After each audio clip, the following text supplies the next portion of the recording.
मी बदलापुरात शिवसेना आणि भाजपा आमने सामने आले असल्याचं पाहायला मिळत आहे। दोन्ही पक्षांच्या कार्यकर्त्यांमध्ये राडा सुरू झाला।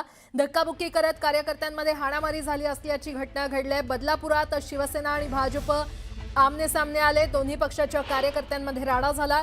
दोन्ही पक्षाच्या कार्यकर्त्यांनी धक्काबुक्की करत हाणामारी केलेली आहे।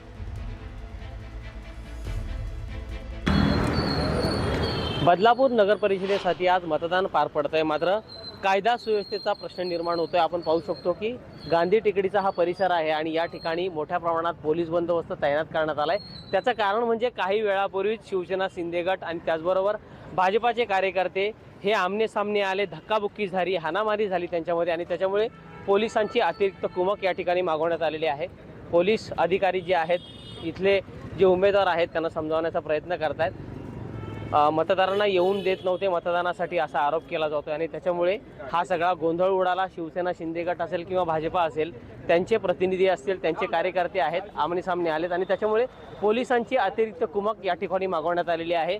पोलीस अधिकारी देखील या ठिकाणी आलेले आहेत, कारण बदलापूर शहरामध्ये भाजपा आणि शिवसेना हे दोन्हीही पक्ष वेगवेगळे लढत आहेत। नगराध्यक्ष पदासाठी त्यांनी स्वतंत्र आपले उमेदवार उभे केलेले आहेत आणि त्याच्यामुळे कायदा सुव्यवस्थेचा प्रश्न या ठिकाणी निर्माण झालेला आपल्याला दिसून येतोय।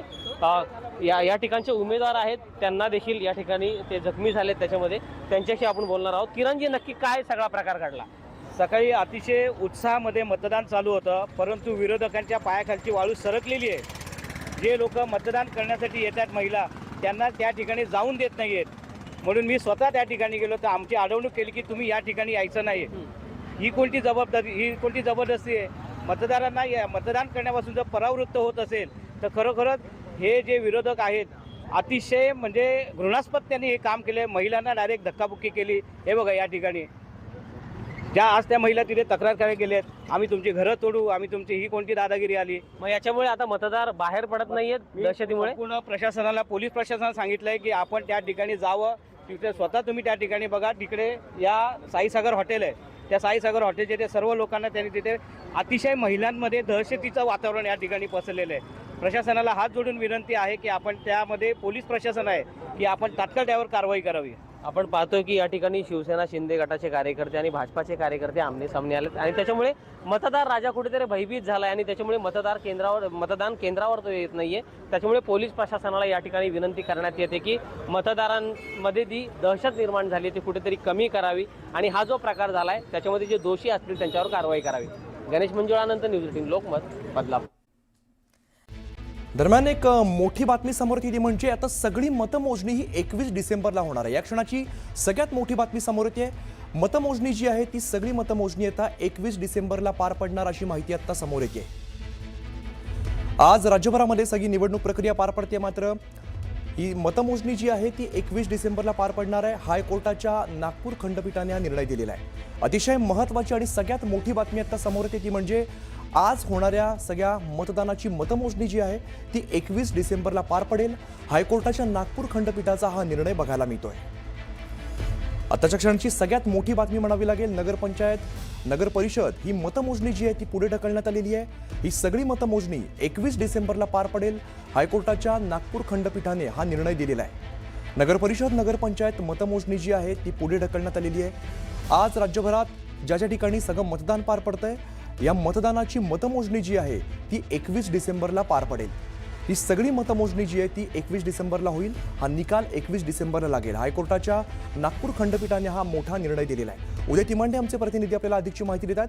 उदय, सगळ्यात मोठी आत्ताच्या क्षणाची बातमी म्हणावी लागेल, मतमोजणी तर 21 डिसेंबरला पार पडणार आहे।